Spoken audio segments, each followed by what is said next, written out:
అమ్మ చందు, ఒక టీ పెట్టివా అమ్మ, తలనొస్తుంది. నేనేమన్నా మీకు పని మనిషినా? మీకు ఏది కావాలన్నా మీరే చేసుకోండి. సరే అమ్మా. ఈ జీవితం అంతా ఈ కిచెన్ లోనే అయిపోతుంది. ఎవరో ఫోన్ చేస్తున్నట్టున్నారుగా. హలో రేణు. అమ్మా బాగున్నావా అమ్మా? ఒక 2 రోజులు అక్కడికి వస్తా అమ్మా. చాలా రోజులు అవుతుంది నేను చూడాలనిపిస్తుంది. అవునా అమ్మా, నిజంగా వస్తావా? రా బిడ్డ, కళ్ళలో కనబడుతున్నావు. చాలా రోజులు అవుతుంది చూడక. సరే అమ్మా. నా బంగారు తల్లి వస్తుందంట. వదినా, వదినా. ఎవరు? ఓ రేణు, ఇప్పుడే వచ్చావా? రా కూర్చో. వదిన, ఇప్పుడే వచ్చా. ఏంటి చెప్పకుండా వచ్చావు? Sudden surprise. లేదు వదిన, అమ్మకు చెప్పాను వస్తానని. ఓ అవునా, నాకేం చెప్పలేదే అత్తమ్మ.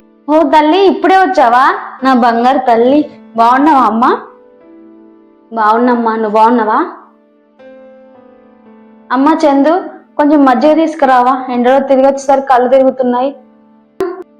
నాకు ఇంట్లో చాలా పని ఉంది, అయిపోయాక తెచ్చిస్తా. సరే అమ్మా. అమ్మ రేణు, నీకు చికెన్ అంటే ఇష్టం కదా, ఈరోజు చికెన్ అనిపిస్తావు వదినతోటి, సరేనా? సరే అమ్మా. అమ్మ చందు, రేణుకి చికెన్ అంటే ఇష్టం, ఒక 200 ఇస్తే చికెన్ తీసుకొస్తా. అమ్మా దూపవుతుంది కదా, వాటర్ తీసుకొచ్చుకుంటా.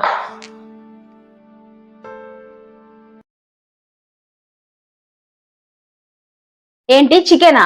ఇంట్లో పప్పు టమాటా చేశాను, అదే తింటదిలే. అక్కడ మీ కొడుకు కష్టపడి సంపాదిస్తుంటే ఇక్కడ వచ్చిన వాళ్ళందరికీ చికెన్లు మటన్లు పెట్టుకుంటూ ఉంటే సరిపోతుంది ఇక సంపాదన.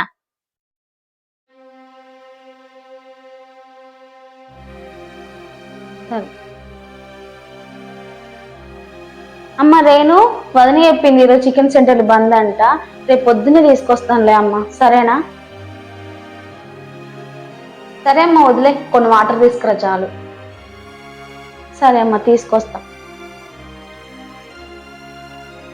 తీసుకో తల్లి.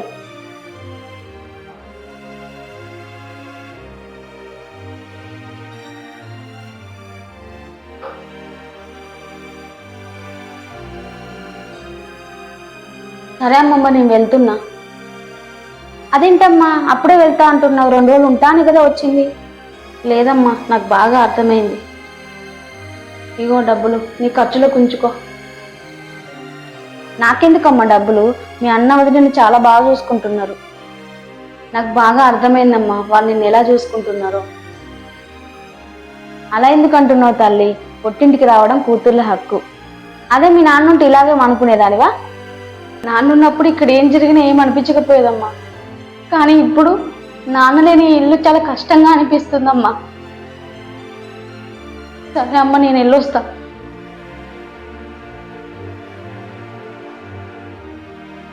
ఏంటి వెళ్తున్నావా? ఇప్పుడు నువ్వు ఇలా వచ్చి వెళ్తే మీ అన్నయ్య నన్నే తప్పుగా అనుకుంటాడు. అయినా మీకు ఎప్పుడు అలవాటే కదా నన్ను తప్పు పట్టియడం. లేదు వదినే, నాకు బాగా అర్థమైంది. ఈ ఇంట్లో మా అమ్మకే విలువ లేదు, ఇక తన కడుపులో పుట్టిన నాకే విలువిస్తారు మీరు. ఓ, ఏం చెప్పింది మీ అమ్మ? అంతగా నా మీద నిందలేస్తున్నావు. అయినా మీ అమ్మకు నన్ను బ్యాడ్ చేయడం అలవాటేలే. మీ అమ్మని ఎంత చూసుకున్నా వేస్టే. నాకు కావాల్సిందే ఇలా. మా అమ్మ నాకేం చెప్పలేదు వదిన, ఇప్పుడు నువ్వు మాట్లాడే విధానంలోనే తెలుస్తుంది నువ్వు మా అమ్మని ఎలా చూసుకుంటున్నావో అని. ఒక్క విషయం గుర్తుపెట్టుకో వదిన, మా నాన్న మా చిన్నప్పుడు చనిపోతే ఇళ్లలో పాచి పనులకు వెళ్ళి మా ఇద్దరిని చదివించింది. అన్నయ్య మీద ఎలాంటి భారం పడకూడదని చెప్పేసి తన కష్టంతో నా పెళ్లి చేసింది. ఇప్పుడు మా అన్నయ్య అక్కడ దర్జాగా జాబ్ చేస్తున్నాడు, ఇక్కడ ఇంత సుఖంగా నువ్వు ఇంట్లో ఉంటున్నావు అంటే దానికి అర్థం మా అమ్మ. నన్ను క్షమించండి అత్తయ్య, ఎప్పుడు మీ మనసు బాధ పెట్టాను, ఏదో తెలిసి తెలియక మాటలు అన్నాను, నన్ను క్షమించండి అత్తయ్య. అయ్యో చందు, నేనేం బాధపడట్లేదు. నువ్వు నా కూతురు లాంటి దానివే. నువ్వేదో చిన్న పిల్లవి, తెలిసి తెలియక మాటలు అంటావని అనుకుంటాను తప్ప నేను ఎప్పుడు తప్పుగా అనుకోలేదు తల్లి. చాలమ్మా, మీరు ఎప్పుడు ఇలాగే హ్యాపీగా ఉండాలి. నాకు కావాల్సింది కూడా అదే.